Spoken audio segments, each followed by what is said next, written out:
जी हाँ, संदेश खाली के गुनहगारों का सच क्या आज सामने आएगा, क्योंकि संदेश खाली में आज इंसाफ का दिन है। महिलाओं के साथ जो ज्यादती, जुल्म, अत्याचार हुए, क्या गुनहगारों को उनके किए की सजा मिलेगी? ये बहुत बड़ा सवाल है। आपके साथ मैं हूं समीर अब्बास, मेरे साथ करुणा शंकर भी मौजूद हैं। संदेश खाली पर पिछले 10 दिनों से सियासी पारा गर्म है, लेकिन पिछले 24 घंटे में सबसे ज्यादा मुश्किल हालात मुख्यमंत्री ममता बनर्जी के लिए बने। पहली बार संदेश खाली को लेकर ममता सरकार चौतरफा घिर गई।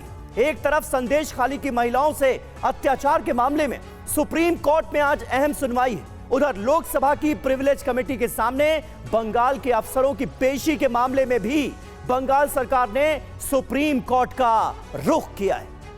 बिल्कुल, ममता सरकार की परेशानी बढ़ाने वाली एक और खबर राष्ट्रीय महिला आयोग के दफ्तर से आई है। आज एनसीडब्ल्यू की टीम संदेश खाली जा रही है और इन सब की भी शेख शाहजहां के 2 गुर्गे भी सलाखों के पीछे पहुंच गए हैं। ऐसे में बड़ा सवाल यह है कि क्या शेख शाहजहां के गुर्गों पर कानून का हंटर चलेगा? इसी पर होगी आज की बड़ी बहस। संदेश खाली पर यह बड़ी अपडेट है। संदेश खाली पर कुछ ही देर बाद सुप्रीम कोर्ट में अहम सुनवाई होगी। पश्चिम बंगाल से बाहर सुनवाई की मांग की गई है और साथ ही साथ इस अत्याचार पर जो आरोप लगाया गया, इस पर सीबीआई और एसआईटी से जांच की मांग की गई है। आलोक श्रीवास्तव की याचिका पर यह सुनवाई होगी। तो आपको बता दें कि आज एक तरफ प्रिविलेज कमेटी के सामने पश्चिम बंगाल के अधिकारियों को पेश होना और दूसरी तरफ सुप्रीम कोर्ट में सुनवाई।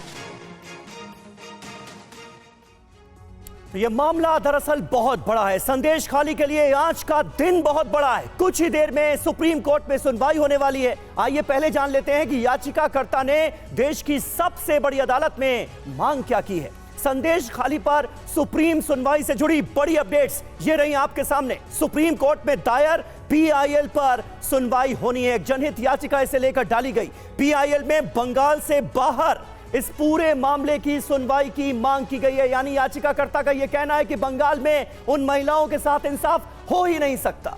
बिल्कुल, और देखिए संदेश खाली पर सुप्रीम सुनवाई पर और क्या अपडेट आ रही है। एक तो जांच है जो कि बाहर करने और सुप्रीम कोर्ट की निगरानी में जांच की मांग की गई है। 3 सदस्यीय जजों की कमेटी से जांच की जो मांग है वो रखी गई। इस याचिका में अत्याचार पर सीबीआई और एसआईटी से जांच करवाई जाए, ये मांग इस जनहित याचिका में रखी गई है। बिल्कुल, और पीड़ितों को मुआवजा दिए जाने का भी इस याचिका में किया गया है अनुरोध। दोषी पुलिस वालों के खिलाफ कार्रवाई की मांग भी की गई है, क्योंकि इतने दिनों से, इतने महीनों से ये पूरा गोरख धंधा चलता रहा। अत्याचार और जुल्म का सिलसिला जारी रहा, जैसे कि आरोप हैं। उसके बावजूद किसी को इसकी खबर नहीं हुई। ये भला कैसे विश्वास किया जा सकता है इस बात पर? हमारे साथ इस वक्त हमारे सहयोगी रवि दत्ता संदेश खाली के रास्ते से लाइव कनेक्ट हो रहे हैं और संदेश खाली से जुड़ी हर अपडेट रवि ने हम तक सबसे पहले पहुंचाई। पीयूष पांडे का भी हम रुख करेंगे, सुप्रीम कोर्ट से वो हमारे साथ मौजूद हैं, क्योंकि आज ये मामला सुप्रीम कोर्ट की चौखट पर पहुंच रहा है। डॉक्टर निखिल प्रसून प्रवक्ता हैं भारतीय जनता पार्टी के, वो हमारे साथ मौजूद हैं। संजय सरकार साहब नेता टीएमसी के हमारे साथ इस वक्त जुड़ चुके हैं और प्रकाश चंदालिया राजनीतिक विश्लेषक हैं, वो भी हमारे साथ मौजूद हैं। रवि, आप खुद संदेश खाली के रास्ते में हैं। आज महिला आयोग की टीम भी वहां पर पहुंच रही है, महिला आयोग की अध्यक्ष भी वहां पर होंगी। अब संदेश खाली को लेकर जब पूरे देश में इतना बवाल मच गया, बहुत हद तक सच सबके सामने आ गया, क्या वहां की महिलाओं को इंसाफ दिलाने की कोशिश पश्चिम बंगाल की सरकार कर रही है या नहीं? देखिए, इसका 2 पहलू है। पहला तो है लगातार केंद्र सरकार के टीम, पहले एसटीएससी कमीशन और आज महिला कमीशन रेखा शर्मा खूब आई है। उनका कॉन्वॉय हम लोग फॉलो कर रहे हैं। अभी डीएमएसपी के साथ मीटिंग करेंगे, कल डीजी और चीफ सेक्रेटरी के साथ उनका मीटिंग है। ऐसा नहीं है कि रेखा शर्मा आज ही बात करके वापस चले जाएंगे। पश्चिम बंगाल सरकार से लगातार यहाँ पे ये दिखाई जा रही है कि वो लोग पहुंच रहे संदेश खाली। कल तृणमूल कांग्रेस का एक टीम गया था, जो कि 3 मंत्रियों का एक टीम था। उसका पहले जिस दिन हम लोग एक्सक्लूसिवली दिखाए थे कि चाइल्ड कमीशन, पश्चिम बंगाल चाइल्ड कमीशन के जो टीम है वो वहां पे पहुंचे थे, जहां पे एक बच्चे को वहां पे उसके ऊपर अत्याचार हुआ था। तो पश्चिम बंगाल सरकार इसको बहुत सीरियसली ले रहा है, क्योंकि सामने चुनाव है और ये चुनाव में इफेक्ट ऐसा आ सकता है। इसके लिए पश्चिम बंगाल सरकार काफी यहाँ पे मशक्कत कर रही है। और सबसे बड़ी बात है, तृणमूल कांग्रेस के वो जो लीडर्स जो यहाँ पे जुड़े हुए थे वो भी यहाँ पे गिरफ्तार किया गया है। लेकिन सवाल काफी सारा है कि अब जब इस्तेमाल यहाँ पे हो रहे हैं, अब जब यहाँ पे पूरा चीज को दिखाया जा रहा है, जब हो रहा था तो बिल्कुल इस बात पर नजर रहेगी जब आज वहां पर खुद एनसीडब्ल्यू अध्यक्ष वहां पर पहुंचने वाली है और साथ ही साथ अभी किस तरह से जो अभी ताजा गिरफ्तारी हुई है शिबू हाजरा की, उसके बाद और क्या होता है इस पर नजर हमारी रहेगी। लेकिन पीयूष पांडे, क्योंकि आज का जो दिन है वो बहुत अहम है, वो हमारे साथ जुड़े पीयूष पांडे सुप्रीम कोर्ट से। पीयूष पांडे, आपसे ये जानना चाहूंगा, आलोक श्रीवास्तव जो वकील हैं जिनकी तरफ से जनहित याचिका लगाई गई है, आज इस पर सुनवाई होने वाली है और मांग यह है कि जांच बाहर हो और साथ ही साथ इस पूरे मामले पर सुनवाई भी बाहर की जाए, यानी कि सबकी नजरें आज सुप्रीम कोर्ट पर टिकी है कि वहां पर क्या होने वाला है। बिल्कुल करुणा शंकर, देखिए अलख आलोक श्रीवास्तव की ओर से जो याचिका सुप्रीम कोर्ट में दाखिल की गई है उस पर जस्टिस बीवी नागरत्ना की बेंच सुनवाई करेगी। इस सुनवाई का कोई निर्धारित समय नहीं है चूंकि आइटम नंबर 75 है, तो ऐसी स्थिति में जस्टिस बीवी नागरत्ना चूंकि महिलाओं से जुड़ा मामला है तो पहले भी ले सकती हैं। और साथ ही इस मामले पर पश्चिम बंगाल सरकार की ओर से भी एक याचिका जो लोकसभा सचिवालय की ओर से विशेषाधिकार जो समिति है उसके साथ दुर्व्यवहार हुआ पश्चिम बंगाल में, तो उस पर भी एक याचिका दाखिल हुई है जिस पर मेंशनिंग होगी अभी 10:30 बजे। यानी कि पश्चिम बंगाल सरकार खुद के बचाव में भी यहां पहुंच चुकी है और दूसरा उसके खिलाफ जो अलख आलोक श्रीवास्तव की याचिका है उस पर भी सुनवाई होनी है। तो कुल मिलाकर के दो मामले यहां पर सुप्रीम कोर्ट की दहलीज में पहुंच चुके हैं और अहम मामला जो है वो अलख आलोक श्रीवास्तव की PIL है जिसमें सीधे तौर पर SIT बनाने की मांग की गई है और साथ ही मुआवजा मुहैया कराने की मांग की गई है जो पीड़ित पक्ष है। अहम बात यह है कि इस मामले में राज्य सरकार कहीं ना कहीं अपने पाले के अपने दायरे को जो है वो भेदने की हर कोशिश को नाकाम कर रही है, चाहे विशेषाधिकार समिति गई हो और या फिर जो महिला आयोग है उसकी टीम गई हो, और पुलिस भी इस मामले में सीधे तौर पर अपना रुख राज्य सरकार की ओर ही व्यक्त कर रही है और ऐसी स्थिति में सुप्रीम कोर्ट इस मामले पर अहम आदेश जारी कर सकता है। सुप्रीम कोर्ट पर यही वजह है कि पूरे देश की नजरें हैं। संजय सरकार हमारे साथ मौजूद हैं, TMC के नेता। सरकार साहब, क्या आज आप ये मानेंगे कि सरकार की नींद काफी देर से खुली? आप खुद हमारे साथ डिबेट्स में आते रहे और तमाम आरोप जो महिलाओं की तरफ से लगाए गए उससे इनकार करते रहे, डिनायल मोड में नजर आए, लेकिन आज जब मामले ने तूल पकड़ा तो फिर पश्चिम बंगाल की ममता बनर्जी सरकार के 3 मंत्री वहां पर डेरा जमा कर बैठते हैं और उनसे भी महिलाएं वही कह रही हैं जो उन्होंने डे 1 से आरोप लगाए। गलती मानेंगे? Good morning. आप मेरे को शांति से बोलने देंगे, उम्मीद करेंगे। राष्ट्रीय महिला आयोग यहाँ पर आई थी, जो सदस्य आई थी, उसने खुद बोला है यहाँ पर कुछ भी घटना घटा नहीं है। जो महिला सदस्य आई तो उसने बोली है। नंबर 2, वहाँ का जो प्रेस में भी अभी थोड़ा करके मैटर आ रहा है अभी बाहर, वहाँ का आदमी लोग बोल रहे हैं वहाँ पर कुछ भी घटना नहीं घटा है। ये भी आपको हम सुना दे रहे हैं, अगर आप सुनना चाहते हैं। आप अभी भी वही टेप रिकॉर्डर ऑन करके बैठे हैं सरकार साहब कि वहाँ कुछ घटा ही नहीं है। अरे कुछ घटा नहीं है तो आपकी सरकार के 3 मंत्री वहां पर डेरा जमा कर बैठे हैं, महिलाएं उनसे भी वही आरोप लगा रही हैं जो डे 1 से उन्होंने पत्रकारों के सामने लगाया आप कि उनके साथ अत्याचार हुए, उनकी जमीन हड़पी गई, TMC के नेता उसमें शामिल रहे, अब तो गिरफ्तारी भी हो चुकी है, आप अभी भी डिनायल मोड में। नहीं, आप क्यों सुनने नहीं चाहते? आप सुनिए ना, बोलिए ना। किसान आंदोलन और जो आधार कार्ड जो कैंसिल हुआ उसको मतलब डाइवर्टेशन करने के लिए कर रहे हैं। और दूसरा नंबर बात है, 16 फरवरी के दिन में मध्य प्रदेश मुरैना में एक प्रेग्नेंट महिला के ऊपर बलात्कार हुआ, आग लगा के पेट्रोल डाल कर आग लगा के जलाया गया था। तब आपको रेखा शर्मा, आपको चैनल, आपको तमाम कहां पर थे? नहीं थे ना वो लोग। वो भी बात, वो डबल इंजन की सरकार है, वो भी तो पीड़ित हुआ है, उसके लिए क्यों नहीं बात होता है आपके यहाँ पर?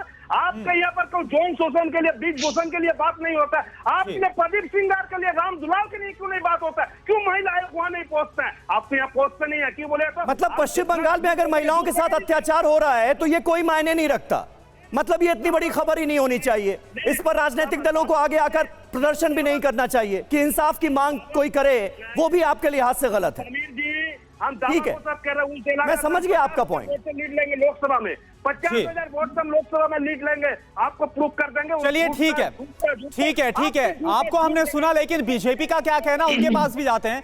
डॉक्टर निखिल प्रसून इस वक्त हमारे साथ है। डॉक्टर निखिल प्रसून, अभी आप देख रहे हैं जो टीएमसी के नेता हमारे साथ बैठे लीडर, वो साफ तौर पर डिनाई करे कुछ ऐसा हुआ भी है महिलाओं के साथ। जो महिलाएं लगातार आरोप लगा रही है, पूरी तरह से डिनाई किया जा रहा है। कल हमने सुना ममता बनर्जी की तरफ से तो यह तक कहा गया कि यह सब कुछ स्क्रिप्टेड है, बीजेपी और ईडी ने मिलकर इसको स्क्रिप्ट किया है।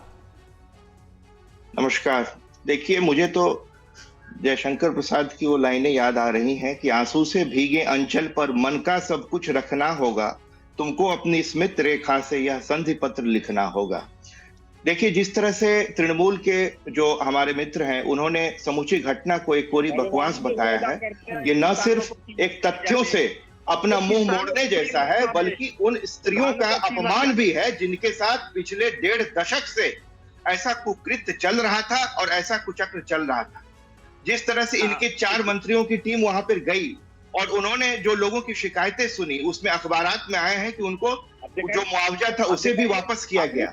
जिस तरह वहां लैंड रेवेन्यू ऑफिसर्स की जो बैठक हुई, सरकार साहब अब सुन लीजिए ना, अब सुन लीजिए ना, इतने देर तक आप बोले, निखिल जी चुप थे, अब सुन लीजिए उनको भी। तथ्य नंबर 1, इनके मंत्रियों की टीमों ने 5 शिकायतों पर मुआवजा भी दिया है। एक, किस बात पर मुआवजा? दूसरी बात, लैंड रेवेन्यू ऑफिसर्स की जो कैंप लगा, उसमें 196 शिकायतें आई उस दिन, जिसमें कि यह लैंड ग्रैब और जिस तरह जमीन को भेड़ी बनाने और जिस तरह से जमीनों को लीज में तब्दील करने की शिकायतें आई और उन सबको वापस करने की कवायद उन्होंने स्टार्ट की। अगर कुछ हुआ ही नहीं था तो ऐसा क्यों हुआ? क्यों शिबू हाजरा को गिरफ्तार किया गया? क्यों गैंग रेप की जो धारा है एफआईआर में, वो उसमें संलिप्त करने के लिए पुलिस बाध्य हुई 3 दिन पहले? अगर कोई घटना ही नहीं हुई है और दिन को आप रात कहिएगा, सूरज अगर पश्चिम से उग रहा है, पृथ्वी अपनी धुरी पर घूमना बंद कर दे, ऐसी बातें आप कह रहे हैं। संजय सरकार साहब, जो गैंगरेप की धारा को जोड़ा गया, जो मॉलेस्टेशन के चार्जेस जोड़े गए,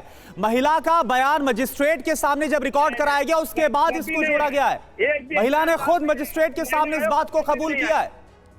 इसलिए मैं ये कहना चाहूंगा कि क्यों उन्होंने कहा, क्यों इनके मुख्यमंत्री ने भी बीरभूम में कहा है कि मैं अगर ज्यादतियां हुई हैं तो मैं उनके खिलाफ कार्रवाई करना चाहूंगी। अगर ठीक है, क्यों किन लोगों को भेजा वहां पे? ठीक है, सरकार साहब तो पूरी तरह से डिनायल मोड में आज भी नजर आ रहे हैं। निखिल प्रसून जी, थोड़ी देर के लिए आपको रोकना चाहूंगा, आप दोनों को, और एक साथ अगर ना बोलें तो बहुत बेहतर होगा। एक बड़ी खबर आ रही है, प्रिविलेज कमेटी के नोटिस को सुप्रीम कोर्ट में चुनौती दी गई है। प्रिविलेज कमेटी के सामने पेश नहीं होंगे ममता सरकार के अधिकारी, ये बड़ी खबर आ रही है। प्रिविलेज कमेटी के सामने आज मुख्य सचिव की पेशी थी, डीजीपी, डीएम और एसपी भी तलब किए गए थे। सुकांता मजूमदार पर लाठीचार्ज केस में ये पेशी होनी थी, लेकिन अब जानकारी ये सामने आ रही है कि सरकार के जो तमाम अधिकारी हैं वो पेश नहीं होंगे। डीजीपी, डीएम, एसपी जिन्हें तलब किया गया था सुकांता मजूमदार पर लाठीचार्ज के केस में, जिनकी पेशी थी, वो आज पेश नहीं हो रहे हैं और प्रिविलेज कमेटी के नोटिस को भी सुप्रीम कोर्ट में चुनौती दे दी गई है। पीयूष, जल्दी से बताइए किस आधार पर यह चुनौती दी गई है, क्या कहा गया है? देखिए, प्रिविलेज कमेटी का जो नोटिस है वो इस बात पर है कि जो सांसद की टीम वहां पर गई थी, वो टीम के साथ दुर्व्यवहार हुआ, तो ऐसी स्थिति में उन्हें यहां तलब किया गया है। सभी जो अधिकारी हैं, चीफ सेक्रेटरी वहां के, डीजीपी, इसके अलावा एसपी और थानाध्यक्ष तक को तलब किया गया है। तो इसके खिलाफ सुप्रीम कोर्ट में यह कहा गया है कि इतने बड़े बड़े अधिकारियों को सीधे तौर पर तलब कर लिया गया है, तो ऐसी स्थिति में उन्हें पेशी से छूट दी जाए और सुप्रीम कोर्ट इस मामले में यह गौर करे कि राज्य सरकार लगातार इस मामले पर कार्रवाई कर रही है। वो 10:30 बजे सुप्रीम कोर्ट पर मेंशनिंग होगी और इस मेंशनिंग में देखना यह होगा कि सुप्रीम कोर्ट का रुख क्या रहता है। अगर सुप्रीम कोर्ट इस मामले में कोई आदेश नहीं जारी करता है तो जाहिर सी बात है कि प्रिविलेज कमेटी के नोटिस पर उन सभी अधिकारियों को लोकसभा सचिवालय में पेश होना होगा, प्रिविलेज कमेटी के सामने, जिन्हें नोटिस जारी किया गया है और व्यक्तिगत तौर पर तलब किया गया है। ठीक है, ठीक है। प्रकाश चंदालिया हमारे साथ इस वक्त मौजूद हैं। प्रकाश जी, मैं आपसे जानना चाहूंगा, यह मामला अब दरअसल बहुत बड़ा रूप ले चुका है। क्या आपको लगता है कि ममता बनर्जी की जब से सरकार है, यानी 2011 से पश्चिम बंगाल की सत्ता में जब से ममता बनर्जी हैं, ये एक पहला ऐसा मामला है जहां पर जनता एक तरह से खुद सरकार का विद्रोह करती हुई नजर आ रही? और हम सबको याद है कि नंदीग्राम में क्या हुआ था और उसके बाद पश्चिम बंगाल की सियासत ने कैसे 360 डिग्री का टर्न लिया। तो यह मामला क्या उतना ही बड़ा बनता हुआ अब आप देखते हैं? समीर भाई, बंगाल के इतिहास में ये कोई पहली घटना नहीं है जी। ऐसी बहुत सी घटनाएं हुई हैं। 34 वर्षों के वामपंथी शासन में भी इस प्रकार की घटनाएं होती थीं, लेकिन दुर्भाग्य यह है कि महिला मुख्यमंत्री के राज्य में इस प्रकार की घटनाएं हो रही हैं और जितनी भारी संख्या में बंगाल की महिलाएं पहली बार सामने आई हैं, पश्चिम बंगाल सरकार, ममता सरकार को उन लोगों ने बेनकाब कर दिया है। अभी तृणमूल के प्रवक्ता कह रहे थे कि वहां कुछ भी नहीं हुआ है। अगर कुछ भी नहीं होता तो ये सरकार को अभी इतनी ज्यादा खलबली क्यों मच जाती? लोकसभा चुनाव भी सामने है, लेकिन इन लोगों का मॉडस ऑपरेंडी जो है कि हर इलाके में राजनीतिक दबदबा बनाए रखने के लिए एक स्थानीय नेता को मस्तान या दबंग बना के रख दिया जाता है। चाहे वो शाहजहां हो, कहीं पर अराबुल इस्लाम मिल जाएंगे, कहीं पर गयासुद्दीन मौला मिल जाएंगे। इस प्रकार के लोग इनके जगह जगह पर भर्ती हैं। इनका देखिए सबसे बड़ा मैं बताऊं कि चुनावी जो जब चुनाव आते हैं, मैं आपको बताऊं समीर भाई कि पंचायत इलेक्शन के दौरान ये तृणमूल के प्रवक्ता भी बैठे हुए हैं संदेश में। संजय सरकार जी आपके पास आएंगे आपके पास 347 सीटें हैं।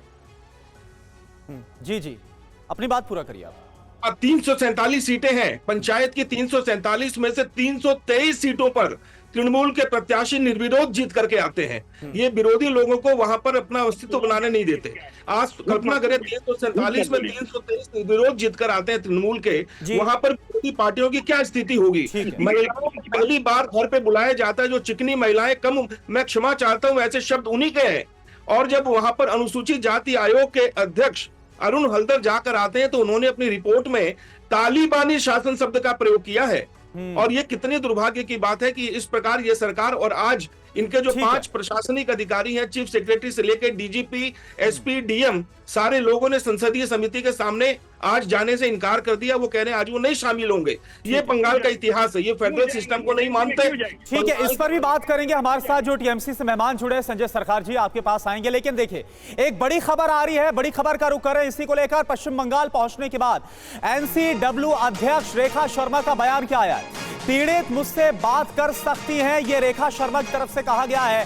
पुलिस मामले को दबा रही है, ये एनसीडब्ल्यू अध्यक्ष रेखा शर्मा ने साफ तौर पर कहा। सच को छिपाया नहीं जा सकता।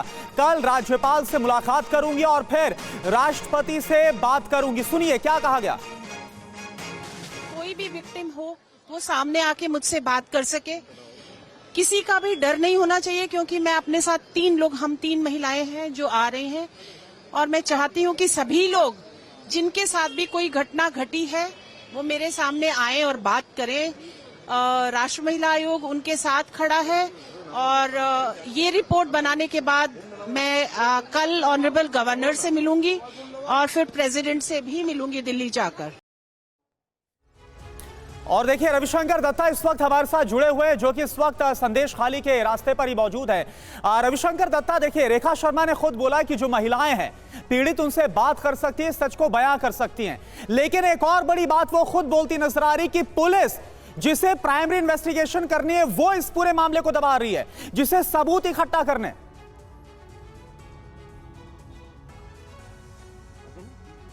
जी बिल्कुल, ये तो संदेश खाली में जिन लोग ने सामने आके विरोध किया, प्रतिवाद किया, उनका यही कहना था कि पुलिस वहां पे ऐसा काम कर रहा है, उसमें ये पता चल रहा है कि पूरा जो मामला है उसको दबाए जाने की कोशिश किया जा रहा है। क्योंकि काफ़ी सारे एफआईआर हुए थे, जो लोग एफआईआर किए थे ये बीजेपी का आरोप है, वहाँ के जो महिलाएं हैं उनका आरोप है। जिन्होंने ये पूरा मतलब केस किया था थाने में, उन्हीं को गिरफ्तार किया गया था, उन्हीं के खिलाफ अत्याचार हुआ था।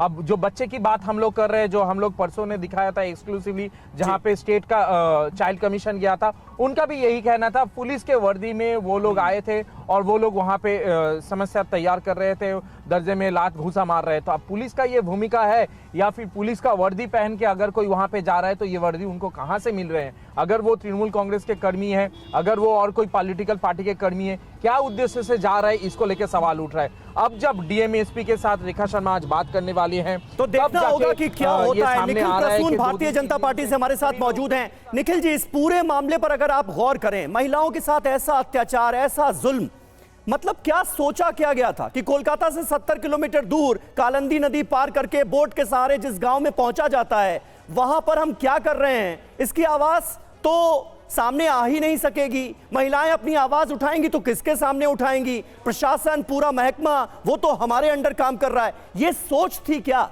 जिसके चलते ये घृणित अपराध घटा है? देखिए, प्रशासन के जो गुर्गे हैं हर एक गांव में फैले हुए हैं, जो यहाँ की जो सरकार है, तृणमूल के गुर्गे हर एक गांव में फैले हुए हैं, और वहां की जो पुलिस प्रशासन है उनके साथ संलिप्त है। उन लोगों का मुख्य उद्देश्य है वहां की जनता की आवाज को दबाना, क्योंकि पिछले 10 वर्षों से ऐसा कुकृत्य चल रहा है। वो प्रशासन की संलिप्तता के बिना चल ही नहीं सकता। और सारा फंड जो है नीचे से लेकर के ऊपर तक ट्रांसफर होता है, और आतंक जो है वो भी पूरी तरह जमीन पर वो लोग लागू करने का काम करते हैं। लेकिन निखिल जी, आप लोगों को भी इसकी खबर क्यों नहीं हुई? मतलब एक हैरानी की बात यह भी है, आप मुख्य ऑपोजिशन पार्टी हैं, अब बीजेपी से भी लोगों को उम्मीदें हैं। पश्चिम बंगाल के नॉर्थ 24 परगना में जो आपका कैडर था वो क्या कर रहा था? उसने ऐसी कोई हमारे कैडर ने बार बार इसकी आवाज तत्कालीन प्रशासन से उठाई, बड़े स्तर पर भी उठाई। पिछले लोकसभा चुनाव में जो कैंडिडेट थे उनसे भी मेरी बात हुई। उन लोगों ने इसको सत्यापित किया कि वहां कई द्वीप हैं जहाँ की केवल नावों से जाया जा सकता है। वहां जिस तरह से एक आतंक का साम्राज्य चल रहा है, वहां कोई शासन नहीं है, कानून का शासन बिल्कुल ध्वस्त हो चुका है। इसकी बात बार बार प्रशासन के सामने की गई, लेकिन वहां पर कोई भी कदम नहीं उठाया गया। ठीक है, और इसी प्रशासन को लेकर देखिए सवाल उठा है। संजय सरकार जी, आप बहुत देर से कुछ बोलना चाह रहे हैं, लेकिन ये सवाल भी आप सुन लीजिए। रेखा शर्मा वो खुद ये बोल रहे हैं और आरोप लगा रही हैं कि पुलिस जानबूझकर इस पूरे मामले को दबा रही है, जो ममता सरकार की पुलिस है। आप बोल रहे हैं कुछ ऐसा ही हुआ ही नहीं है। अगर पुलिस खुद इस पूरे मामले को दबाएगी, सच को बाहर नहीं लाएगी, तो कहां पूरी दुनिया को पता चलेगा, देश को पता चले कुछ हुआ भी है या फिर नहीं हुआ है, अगर पुलिस की ऐसी संदिग्ध भूमिका होगी तो? हम एक तस्वीर दिखा रहे हैं, बीच में मत टूकिएगा समीर जी। एक तस्वीर दिखा रहा हूँ, तस्वीर को कैमरामैन को बोलिए अच्छा तरह से दिखाने के, जिसके लिए प्रिविलेज कमेटी मेरे सबको बुलाया है। हमें तस्वीर भेजे था। देखिए, सुकांत मजूमदार है, इनके साथ में जो लेडी है उसका नाम सीरिया परवीन बीबी है, जो संदेशकाली भारतीय जनता पार्टी के सचिव है, सचिव है।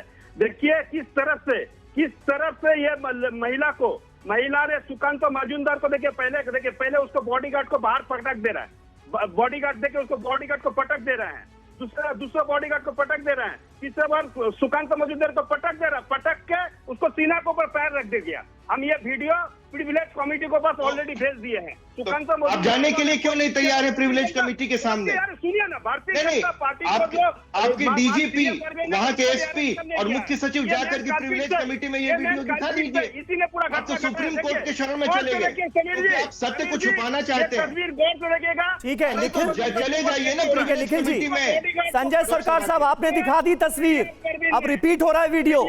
अब आप बात सुनिए। हमको तो हकीकत, अगर सुकांतो मजूमदार के केस में आपके पास इतना बड़ा सबूत है तो हमें दिखाने से क्या होगा? आप प्रिविलेज कमेटी के सामने क्यों नहीं पेश होना चाहते? ना पेश होना पड़े इसके लिए आप सुप्रीम कोर्ट चले गए, फिर तो आपको फौरन जाना चाहिए था। भेज दिया है ये नौटंकी भारतीय जनता पार्टी को। अरे गलती हुई है, स्वीकार करिए जनता के सामने। यहाँ की महिलाएं माफ नहीं करेंगी आपको, जिस तरह से आप ये कर रहे हैं कुकृत्य। हाथ जोड़ करके उनसे माफी मांगिए। संगठन है इस तरह। चलिए ठीक है, हमारे साथ जो पॉलिटिकल एनालिस्ट जुड़े हुए हैं उनका भी हम रुख कर लेते हैं। प्रकाश जी, देखिए प्रकाश जी, यहाँ पर डिबेट में टीएमसी के जो नेता है संजय सरकार, वो बहुत कुछ बता रहे हैं, बहुत कुछ क्लेम कर रहे हैं, दावा कर रहे हैं, कुछ हुआ नहीं है। वो वीडियो दिखा रहे हैं जो कि सुकांता मजूमदार की तरफ से आरोप लगाया गया, उनके साथ जो बदसलूकी हुई। प्रिविलेज कमेटी के सामने नहीं गए, लेकिन यहाँ पर सब कुछ दिखा रहे। कैसे आप इन सबको देखते हैं? करुण जी, और तो और जिस महिला ने 2 दिन पहले मजिस्ट्रेट के सामने गोपनीय जमानबंदी दी थी और जिसके जमानबंदी के आधार पर शिबू हजरा को गिरफ्तार किया गया था, कल रात को उस महिला के घर पर भी हमला हुआ है। इस बात को भी तृणमूल के प्रवक्ता इनकार करेंगे। आज जगह जगह पर महिलाओं पर हमले हो रहे हैं, ये सरासर झूठ है। अपने प्रतिनिधि वहां क्यों नहीं जाते? केंद्र की हमेशा राज्य सरकार ने अवमानना की है। केंद्र के किसी भी पदाधिकारी को बुलाए जाने पर यहाँ के लोग नहीं भेजे जाते। राज्यपाल भी अगर कार्य करते हैं। सरकार साहब लगातार बोल रहे हैं, आप जो सवाल पूछा जा रहा है उसका जवाब नहीं दे रहे हैं। दूसरे जब बोल रहे हैं तो आप बीच में बोल रहे हैं। सरकार साहब थोड़ा सा थमिए, थोड़ा रुकिए जी, बोलिए, आप अपनी बात कंप्लीट कीजिए। चंद्र जी, बंदा ये बताएं कि क्या झालदा में कुछ नहीं हुआ? बागटुई में कुछ नहीं हुआ, गायघाटा में कुछ नहीं हुआ, कटवा, पार्क स्ट्रीट, बसीरहाट, मालदा, कामदुनी, कितनी घटनाएं आपको गिनाएंगे। पूरे पश्चिम बंगाल में इन लोगों ने आतंक का साम्राज्य बना रखा है। और अनुसूचित जाति के आयोग के अध्यक्ष ने जो कहा है कि यहाँ राष्ट्रपति शासन बिल्कुल लगना चाहिए, हालात बिल्कुल वैसे ही है। और ये राज्य सरकार, ठीक है, आप कह रहे हैं कि स्थिति वहां तक पहुंच गई है कि सख्त कदम उठाने बहुत जरूरी हो गए। एक और अहम खबर अपने दर्शकों को बता दें, क्योंकि बार बार इसका जिक्र हो रहा है। अब तक संदेशखाली के 2 मुख्य गुनहगार गिरफ्तार किए जा चुके हैं। पुलिस रिमांड पर शिव प्रसाद हाजरा और उत्तम सरदार लिए गए। टीएमसी के स्थानीय नेता हैं हाजरा और उत्तम, ये दोनों टीएमसी से जुड़े हुए हैं। मामले में अब तक कुल 18 आरोपी पकड़े गए हैं। ये इस वक्त की स्थिति है। जो इन्वेस्टिगेशन चल रही है उस पर लगातार सवाल उठ ही रहे हैं। सरकार साहब, मुझे एक सवाल का जवाब दीजिएगा। अब तो आरोपी पकड़े जा रहे हैं संदेशखाली केस में, लेकिन शेख शाहजहां, वो नेता टीएमसी का जिसने ईडी के अफसरों पर हमले करवाए, वो अभी तक फरार चल रहा है। क्या टीएमसी, आपकी पार्टी, आपकी सरकार शील्ड बनी हुई है उसके लिए? नहीं, मेरे सरकार किसी के लिए फील्ड बने हुए नहीं है। हमें कहीं झूठा को कभी भी कोई भी गलती को हम लोग 0 टॉलरेंस है। और जो भाजपा फिर पुलिस क्यों नहीं पकड़ पाई आपकी? बैठे हुए हैं, जो झूठ बोल रहा है उसको खिलाफ लीगली एक्शन। आपको चैनल के माध्यम से जो वीडियो है देखा है, कल जिसको खिलाफ, अरे सरकार साहब, शेख शाहजहां पे सवाल पूछा है ना, कहां फिर वीडियो पे पहुंच गए आप? ये आरएसएस और बीजेपी का दलाल है। ये आरएसएस बीजेपी के दलाल होकर दलाली करने के लिए बैठे हैं। निखिल प्रसून जी, मोदी जी, निखिल प्रसून जी, पूरे सारे जितने आरोप हैं सब राजनीति से प्रेरित हैं, सब बीजेपी आरएसएस का किया धरा है। सरकार साहब कह रहे हैं शिबू हाजरा और 18 का किस जुर्म में किया गया है? अगर कुछ हुआ ही नहीं है, अगर सच को झूठ बताने की कवायद में लगे हुए पिछले 4 दिन से, इनके खिलाफ तो मतलब कार्रवाई होनी चाहिए। जिस तरह से समूचे यहाँ पर प्रशासन। चलिए, बहुत बहुत शुक्रिया, बहुत बहुत शुक्रिया। आप सभी का वक्त हमारे पास इतना ही था। इस चर्चा को यहीं खत्म करना होगा।